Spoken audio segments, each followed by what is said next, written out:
Fala aí, Rapazap, vamos para a quinta questão da prova específica de Química da UFPR do ano de 2017 para 2018. E essa questão nos diz que o etileno glicol, ou etano 1,2 diol, é utilizado misturado com água como anticongelante e fluido de arrefecimento em motores resfriados a água nos automóveis. A principal propriedade da mistura de etileno glicol é o abaixamento da temperatura de fusão e o aumento da temperatura de ebulição da mistura em comparação com a água pura. Na tabela a seguir são fornecidos dados referentes ao etileno glicol e água puros. Ele dá a tabelinha aqui, ele dá também a... Ó, essa questão já dá pra ver que é uma questão de propriedades coligativas, certo? Enfim, propriedades coligativas. Então, olha só. Escreva um texto explicando em termos de interações químicas de que maneira o etileno glicol atua resultando nas mudanças mencionadas no texto. Qual propriedade físico-química é alterada no líquido? Olha só, quando a gente tem um composto desse tipo, que a gente utiliza para mudar a propriedade física da água, como por exemplo o etileno glicol, a gente vai utilizar um produto que é não volátil, certo? Ou seja, ela não entra em forma gasosa, não escapa com facilidade e ela vai alterar o estado, propriedades físico-químicas da água, como por exemplo o ponto de ebulição, a temperatura de congelamento, etc, etc. Tudo bem? Então, olha só. Nesse caso, a gente consegue justificar que o etileno glicol,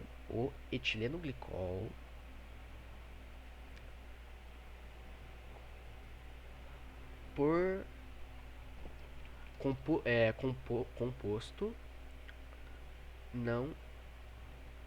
Aí a gente pode justificar, né? Por ser um composto não volátil, por ser um composto não volátil e com capacidade de solução na água, né? E solúvel em água. Por ser um composto não volátil solúvel em água, altera a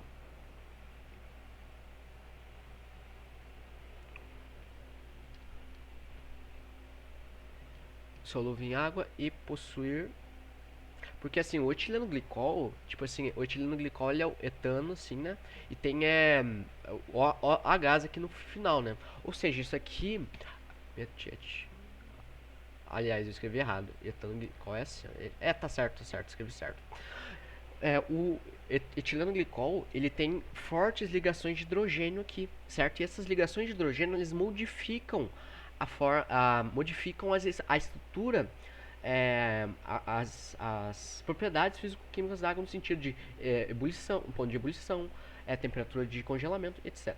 Então, olha só, em água e possuir fortes ligações intermoleculares. Aí tu pode especificar, né, as ligações de hidrogênio.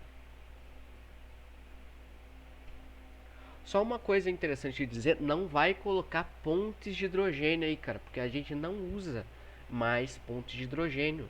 Porque ponte de hidrogênio não é que tá errado, mas ligações de hidrogênio é mais formal, é mais rigoroso, tudo bem?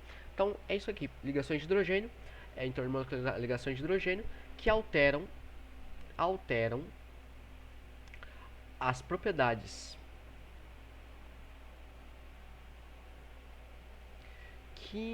físico-químicos, químicas de ponto de ebulição,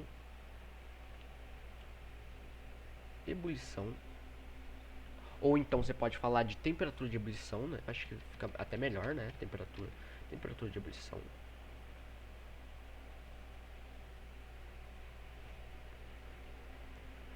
E de congelamento.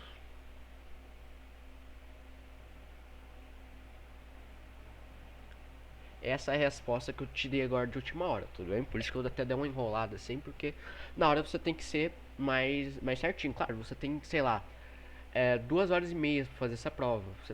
claro, você pode dar uma resposta mais bem elaborada, tipo, lembrar de mais propriedades, desde que não esteja errado. Isso aqui tá tudo certinho, ó. É um composto não volátil, e solúvel em água, e possui fortes ligações intermoleculares, ligações de hidrogênio, que alteram as propriedades físico-químicas e a temperatura de ebulição e congelamento quando dissolvidos na água, né? A gente pode falar assim, quando da água, certo? Então, é isso. Considere uma mistura de 40% da massa de etileno glicol em água empregada como fluido de arrefecimento para automóveis. Calcule qual a temperatura de ebulição dessa mistura a pressão de 1 atm e mostre os cálculos. Tá. Isso aqui a gente vai ter que utilizar a fórmula, aqui que ele inclusive deu aqui, né? A fórmula de ebulioscopia, ok? Ebulioscopia, qual vai ser a temperatura de ebulição, certo? É, aqui ele nos deu que a variação de temperatura Kc, cara. Esse Kc tá meio esquisito, por quê? Aqui, certo? A gente vai ter que usar o Kc, né? Ó, a variação da temperatura crioscópica vai ser igual ao K, na verdade é Ke, certo? Por que é Ke? Porque é a temperatura de ebulição e a constante ebulioscópica ou ebuliométrica, do jeito que você quiser falar, são sinônimos, mas seria o Ke, não seria Kc nesse caso, tudo bem? Enfim, e o W. E no caso teria até o coeficiente de Van Toff. Mas por que o coeficiente de Van Toff não é relevante nesse caso? Porque a gente está tratando aqui de um composto que ele é orgânico. Quando o composto ele é orgânico, ele é algo próximo de 1. Então a gente pode simplesmente ignorar, é 1. Tudo bem? Então esse I aqui que a gente tem, a gente pode simplesmente tirar da conta, tudo bem? Então olha só, ele nos dá a constante ebuliscópica da água, tudo bem? Porque a gente vai misturar na água, a gente vai fazer a conta na água, tudo bem? Ó, a maior parte do líquido vai ser de água, ó, 40% de etileno glicol, e o resto de água vai ser de 60%, não é? Enfim, olha só. E esse W aqui, ó, esse W a gente está falando de molalidade, E o que seria molalidade? Seria não confundir com molaridade. A molalidade trata de mol por quilograma, tudo bem? Mol por quilograma. E mol por quilograma, a molaridade, quando a gente está tratando de molaridade, a gente está tratando de mol por litro, certo? Não confundir isso. Isso aí estaria errado. Se bem que 1 kg de água e 1 litro de água é a mesma coisa. Mas quando a gente está tratando, por exemplo, de outras misturas, por exemplo, etileno glicol, aí não é 1 litro dessa substância, né? 1 litro dessa substância não vai ser necessariamente 1 litro dessa substância, tudo bem? Então, como a gente está tratando de molalidade, vamos tratar como se vamos partir do ponto que a gente está utilizando 1 quilograma de água, tudo bem? 1 quilograma de água vai equivaler a... aqui, 1 quilograma de água vai equivaler a 60% dessa mistura, tudo bem? 60% dessa mistura, tá? Então, olha só. E 40% da massa vai ser de etileno glicol, certo? Então, 40% vai ser determinada massa aqui, certo?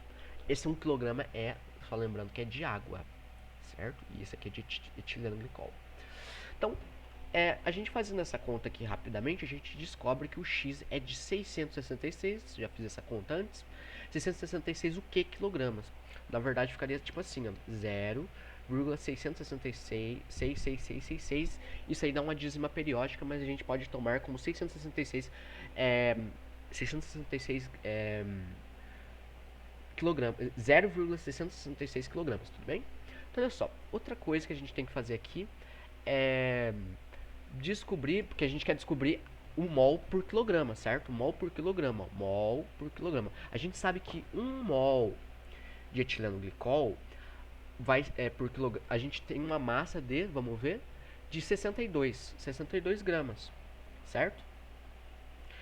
E quantos mols a gente vai ter em 0,666, assim, 0,666. Ou então, como está em grama aqui, né, 666. Eu já fiz essa conta. Isso aqui vai dar algo próximo de 10,75 mols, tudo bem? 10,75 mols. Isso aqui a gente já consegue aplicar aqui, ó, porque a gente já descobriu quantos mols a gente tem no quilograma, certo? Por quilograma, que a gente tá tomando tudo como o quilograma da água, certo? Então, olha só, a gente pode aplicar isso aqui agora na nossa conta.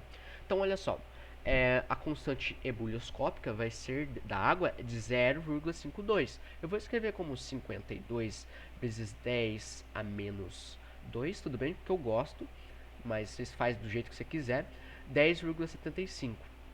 Na verdade, eu vou virar gente, eu vou botar 0,52 mesmo, porque vai ser quase metade disso daqui. 0,52 vezes 10 a 75. E a gente calculando isso aqui, a gente vai ter como resultado, claro, na hora você vai fazer no braço, mas eu vou fazer na calculadora aqui. Isso aqui vai dar aproximadamente 5,59 graus Celsius, tudo bem? 0,59 graus Celsius. Tá, mas essa ainda não é a resposta. Por que não é a resposta? Porque a temperatura de ebulição da água não é de 5,59 graus Celsius, é de 100 graus Celsius, tudo bem? Então o que a gente vai fazer? A gente vai pegar essa variação da temperatura, ó.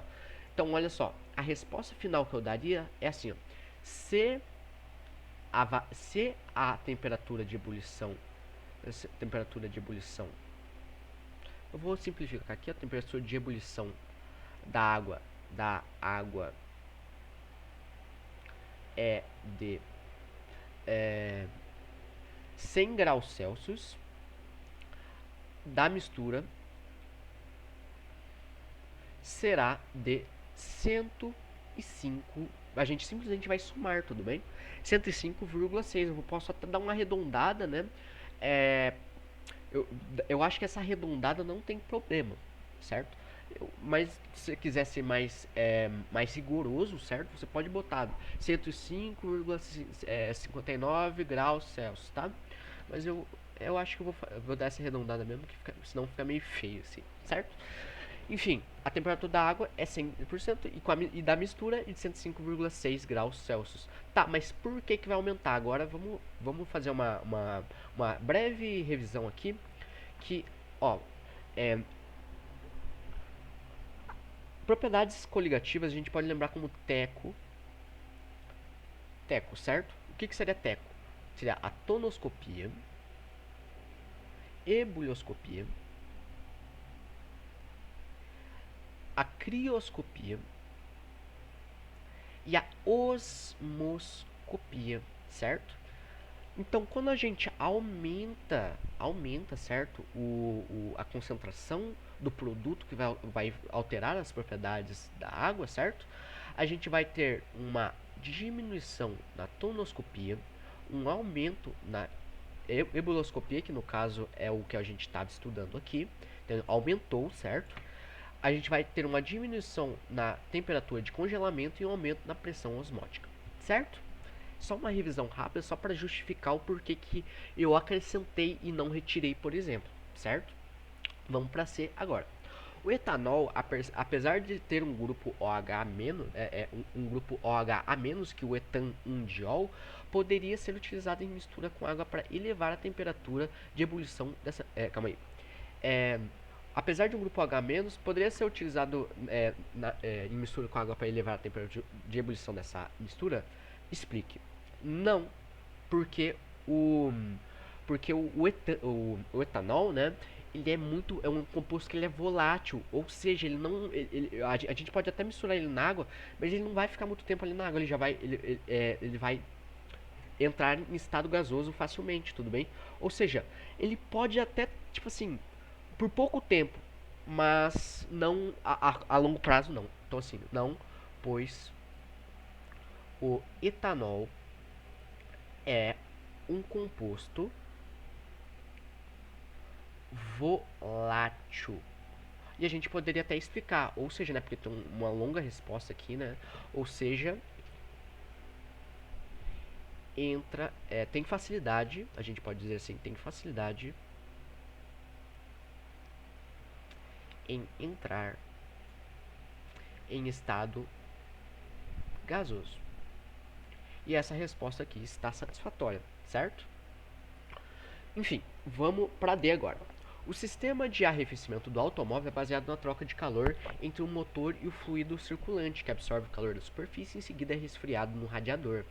No sistema que utiliza a mistura de 40% de etilenglicol, cuja capacidade calorífica aqui ó, o calor específico é de 0,82 caloria por quilograma, né? Isso aqui meio esquisito, né? Porque a gente geralmente utiliza grama, né? Enfim, o volume de circulação de fluido deve ser menor ou maior em comparação com a água pura, para que a eficiência do arrefecimento seja mantida. Explique. Olha só, o calor específico o calor específico de determinado fluido é a facilidade que ele tem de absorver o calor de determinada superfície, tudo bem? Absorver calor de determinada fonte, tudo bem? Se ele tem um menor calor específico, o volume de circulação do fluido vai ter que ser maior, tudo bem? Porque ele vai precisar ter mais tempo de contato ali para conseguir retirar o calor de forma tão efetiva como a água pura faria, tudo bem? Então olha só, aqui a gente pode dar justa essa justificativa. Olha só, o volume deve ser o volume de circulação deve ser maior, pois a, a gente pode dizer aqui, pois o calor específico da mistura é menor que o da água pura. Certo? No fim você nem precisava ter feito os cálculos, não falou de fazer cálculo aqui, certo? Mas daria para demonstrar isso aqui, por exemplo, fazendo o que macete, né? Que você tem lá da física, né? Que macete aqui, né? Você faria meio que uma comparação dos dois, você tiraria essa conclusão. Mas assim, esse é um tipo de questão que você consegue, tipo, conhecendo os conceitos, né? Tendo muito bem firmado esse conceito de calor específico, enfim, você consegue responder facilmente, tudo bem? Então é isso, eu espero que você tenha gostado, espero que você tenha entendido. Eu quis ser o máximo didático possível, desculpe a letra aí, meio horrível, né? Mas é isso, espero que tenham gostado e até a próxima.